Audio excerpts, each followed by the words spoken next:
Hello and welcome back to Forza Horizon 5 with another Group A build, kind of. Specifically, in this case, you are watching the complete obliteration of my original idea for this challenge. See, Forza Motorsport is coming out technically tomorrow, but I need to get some time ready for a build series. So we have 2 more episodes left of the Group A builds. This is the penultimate one, and my original plan was to see how little PI it would take to beat the A-Class cars. And the answer is not much, because the Transit Supervan here is 820 PI. It's only 20 PI higher than our target, and it absolutely obliterates our target time. It's not even funny how fast the Supervan 3 is.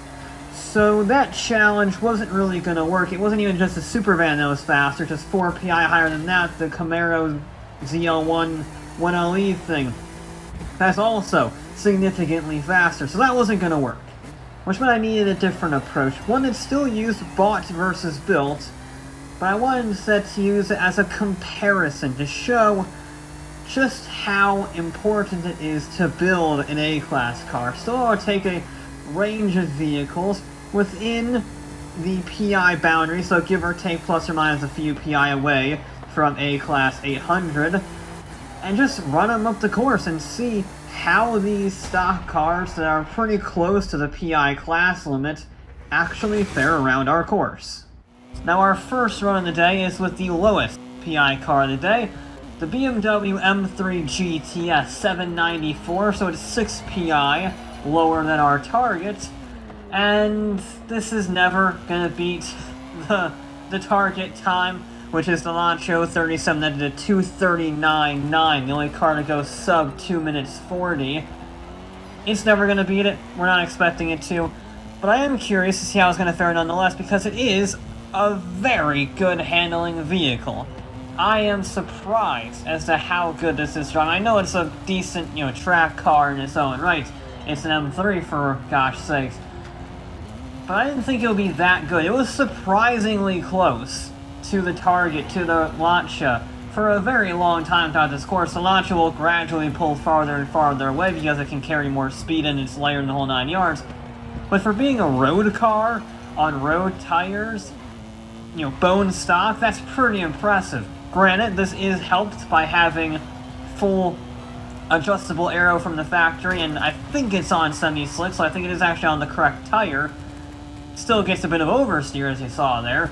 But it's got some of the regulations in place. It's got the aero, it's got the tires. It doesn't have racing suspension, but it is sporty. So it's a solid vehicle. It's just the power-weight ratio is not there. It's a little too fast in a straight line. It's got too much PI used up by the straight line speed. And that means the power-to-weight ratio is nowhere near as good as the Lancia or the Touran or the Mugen, stuff like that. And it does just lose time. And it just gets a little too oversteered. The suspension isn't quite as good, the brakes aren't quite as good, just stuff like that.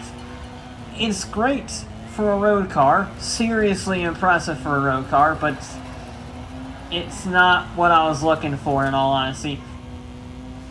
I mean, it's on for a decent time. The fact that it is this close speaks volumes as to how good the GTS was. I just wish it was a little lighter. If it was lighter, that would solve all of its problems. I think it's, 2,900 pounds, 3,000 pounds? A little more than that. It's a very light car by road standards, but for a build, it's very heavy. And that means it's just a bit off the pace. Even with 151 mile an hour speed down the straight, it doesn't have the time. And it's a 2:43, a phenomenal time for a stock car, but a long way off of the pace.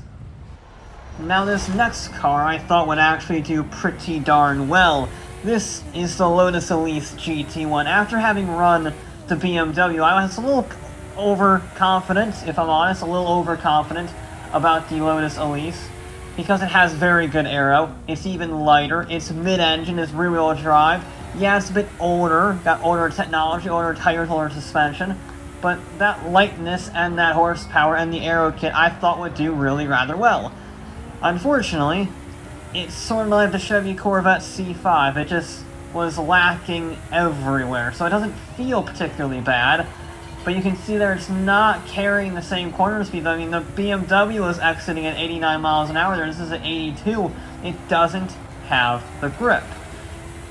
And it's so weird because it doesn't feel like it's lacking grip, but you can tell by the corner speed that it's quite clearly missing quite a lot of it. It feels nice. I like how it drives. I mean, it's a lightweight Lotus. It's of course going to be fantastic to drive, and it's super composed. But it doesn't have the horsepower. I think it's, what, 350 horsepower? Which, for this much aero, is not enough. So that means it's slow down the straightaways, and it's a little slow accelerating. You can see there, only 127 heading up to the crest. You've seen some cars hitting in the 130s heading up to that jump. And that just means it loses time absolutely everywhere. This is only 3 PI higher than the M3. This is, what, a 797, I think. And it's just nowhere. It is absolutely nowhere on this pace. It's abysmal. It's almost as bad as the Fiesta WRC in terms of outright pace. Very disappointing from the Lotus. I was, again, a little surprised by the BMW. That gave me some false hopes. But I still had some reasonable expectations when I started picking my selection I was going to run for this challenge before I ran any of the cars. And I thought this would be a strong competitor. But I don't know where it loses all of that time relative to the PI, because of course the BMW is going to lose time because its PI was built up out of horsepower and straight line speed, among others. This doesn't have anything. It has no straight line speed. It has significantly less grip than its rivals, and it's very light. So maybe the lightweight nature, I don't know. But you see, we're not exactly shattering records with that straight line speed. It's not as bad as some, but it's still not great. We go around the final corners at 244.6. It's honestly a little pathetic. Another car that I thought would do very well was the Cyan Racing Lincoln Co. touring car, the TCR car. This is the top of A-Class, A800, so it's just as fast on PI level alone as that Lancia.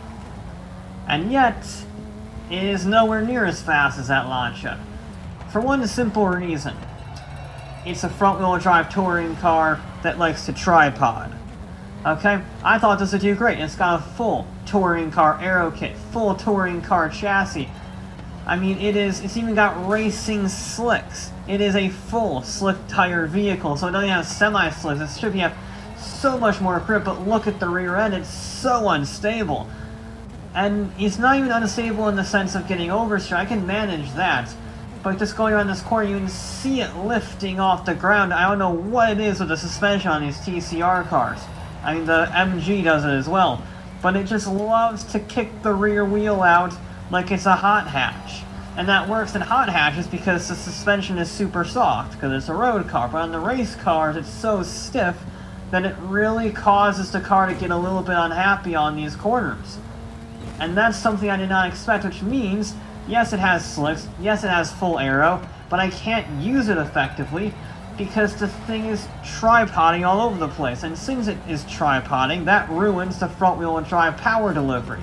Because we already have a disadvantage. The front wheels are powering, you're putting the power down, and they're turning, so that's a disadvantage. But then it has to turn and put the power down, while its rear wheel is hanging up in the air and putting more pressure on one side of the car than the other. It's not a great suspension system. I really think the suspension needs to be quite a bit softer, certainly on this route especially. I mean, you can see there, it just completely was free spinning. There wasn't even free spinning, it was locked. I don't understand this car. I thought it would be so much faster than it actually was, but the suspension and the tripoding, and to a lesser extent the front-wheel drive nature, I didn't really have any issues with the power delivery because there isn't a whole lot of power. I'm thinking of 300 horsepower, but it just had no composure through the corners. For what it is, I was expecting so much more, and it was slow in the straight line because of the 300 horsepower and the aero kit and the gearing. I mean, sure, I messed up the final corner, but that's not going to make a difference. I mean, it was slower than the Tavascan crazy engine-swapped battery thing that had rally tires. So for our penultimate car, I've decided to go into the north of A Class 800 into S1 class. Very low S1 class. I believe it's 804, maybe 805. Either way, it's very low S1 class, and it's a KTM Crossbow, not the GT4, because that would be OP. This is just the road variant. And it's still really nice to drive. It's a bit oversteery because it has virtually no aero. It's a go-kart. And it's got a decent amount of horsepower, but not exceptional. But it is so light. It is so light, and it has relatively skinny tires, which means that you do have to work on it. You can carry speed. Obviously, like they're 85 miles an hour through that corner is pretty solid. But you have to work for it. You have to earn it. And that means you have a very satisfying driving experience. It's also pretty quick. You know, it's no slouch. This thing, obviously being higher PI is going to have a benefit, but it doesn't have... It actually might have semi-slick tires. It's either going to have sport tires or semi-slicks. So it's going to be pretty grippy. It's going to be comparable to the grip levels. And it's going to have a very good power-to-weight ratio. One of the better power-to-weight ratios, in fact, we've run on this course. It's just a lack of aero and the lack of suspension. So it's not gonna have the absolute edge in many respects. It needs the aero in order to be competitive. It needs that desperately just to carry that little bit more speed that the suspension can't do for this. Because, yeah, sure, for a road car it's pretty darn great, but we're not dealing with road cars here. We're dealing with basically purpose-built race cars. And this just doesn't quite... It's 9/10 of the way there. It's 9/10 as fast as the best of the A-class cars.